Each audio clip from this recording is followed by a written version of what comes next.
Welcome to Honor of Kings. សួស្តីបងប្អូនទាំងអស់គ្នាវិលមកជួបគ្នាសារជាថ្មីជាមួយនឹងវីដេអូហ្គេម Honor of King ហើយនៅក្នុងវីដេអូនេះគឺឆ្លាមទេរបស់យើងមានវត្តមានទៀតហើយក៏ដល់បើឆាកភ្លាមគឺយើងធ្វើការវាយ class land គេយកមកគេភ្លាមតែម្ដងអត់មានចាំយូរទេព្រោះអីហ្នឹងគឺវាសុទ្ធតែជាលុយដល់ពេលយើងបាន kit ក្នុង early game ទៅយើងអាចមាន damage លើខាង enemy តិចតួចយើងអាចវាយ enemy នៅបានច្រើនអញ្ចឹងណាអញ្ចឹងយើងក៏វាឆាប់ខ្លាំងតាមហ្នឹងជាក់ស្ដែងទៅកន្លែងនេះយើងបាន2 kill យ៉ាងស្រួលដោយមិនចាំបាច់ខំប្រឹងណាស់ទេតែពេលមកឃើញ Angela គេដើរចុះមកតែលើបាត់ស្មោហើយក៏ខ្ជិលទៅតាមកន្លែងហ្នឹងដល់ត្រកមកក៏ជួបចាំងក៏លើគេពងវាយសัตว์ក៏បបួលគ្នាវាយមួយស្មើបដ ாய் ណាខ្លាំងជាង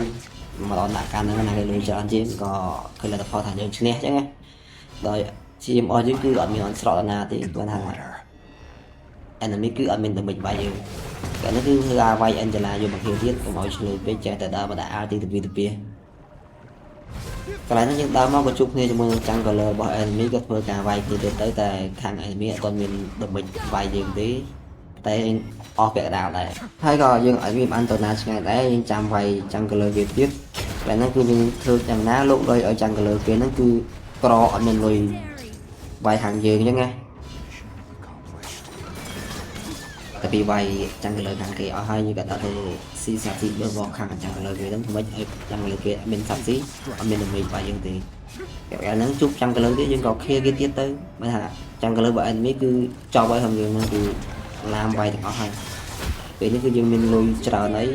គឺថាជប់កាប់ជប់វាយអត់មានដកដៃទេក្នុងហ្គេមនេះគឺយើងថាវាជាមហាសេដ្ឋីម្នាក់ក្នុងហ្គេមហ្នឹងហើយអញ្ចឹងខាង enemy រៀងពិបាកទុកតិចកាលនេះគឺវាយ1415តែងាប់អត់ទេក្រោយតែពីបានចាប់ចិត្តមកវិញមកក៏បានមកជួបវាយ enemy ទៀតហើយលើកនេះគឺមួយស្មើអីលេងចេះវាយហើយមានចេះវាយ14 15តែម្ដង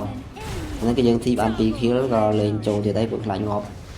តែនេះគឺយើងមកពីក្រោយ Angela បានវាយលើ Angela ដាច់ Angela បានមក kill ទៀតតែធ្វើឲ្យ damage របស់យើងគឺឡើងតាមហ្នឹងមកកន្លែងហ្នឹងគឺជប់ជួប support គឺយើងអត់មានកន្លងមកយើងទេយើងវាយទាំងអស់ហើយហ្គេមហ្នឹងយើងជួបមួយវាយមួយជួបពីរវាយពីរកន្លែងហ្នឹងគឺវាយទាំង3នេះគឺ easy ហ្មងតែជួប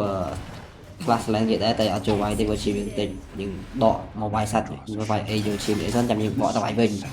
បន្ទាប់ពីយើងបានវាយបានឈាមគួរសមដែរយើងក៏បកទៅវាយជាមួយ class land គេវិញតែហ្នឹងគឺកាប់ទៅកាប់មកគឺយើងថាមានថាអារម្មណ៍ថាយើងទៅដែរព្រោះឃើញ Angela មកពីក្រោយតែ Angela ក៏អត់ហ៊ានមកដែរគេយើងបានគេទៅលើ class land គេមួយទៅតែនេះគឺយើងចាប់ដើមចូលវាយគេដល់ផ្ទះហើយគេថា enemy ចេញមកគឺយើងចូលកាប់យកតែម្ដងហើយវីដេអូរបស់យើងថ្ងៃនេះក៏បានឈានមកដល់ទីបញ្ចប់អរគុណសម្រាប់ការតាមដានទស្សនាតាំងពីដើមរហូតដល់ចប់